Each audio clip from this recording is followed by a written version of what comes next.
Let's get straight to the numbers. I have a bear call spread on XSP that is now completely in the money.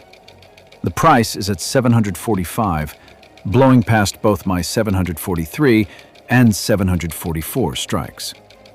The daily chart shows a vertical move with zero retracement. If I leave this position as it is until the May 22nd expiration, I'm looking at a fixed loss equal to the width of the spread minus my initial credit. In professional trading, you don't wait for a miracle. When the market moves aggressively, you must adjust the structure to defend your capital. Let's break down the math of this repair. On the initial position, I collected a $15 credit. Today, even though the price is against me, I'm not closing for a loss. I'm using the remaining time to extract more value from the market.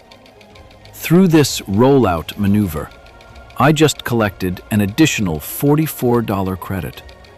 This means I've now taken a total of nearly $60 out of a trade that was originally headed for a total loss.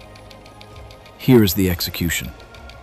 I'm closing the 743-744 spread for May 22nd and opening a new one for June 18th. This move allows me to push my strike from 743 all the way up to 754-756.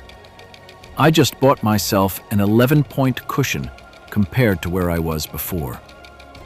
It's important to be transparent. This repair required an extra $58 in buying power. I made this trade-off to move my risk ceiling much higher while collecting that extra credit.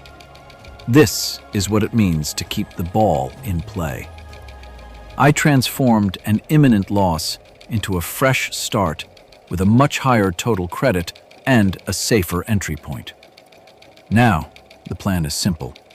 We let theta do its job. Over the next 30 days, we will actively monitor and manage this position as it develops. We've improved our strikes and increased our credit. Now, we let time work in our favor.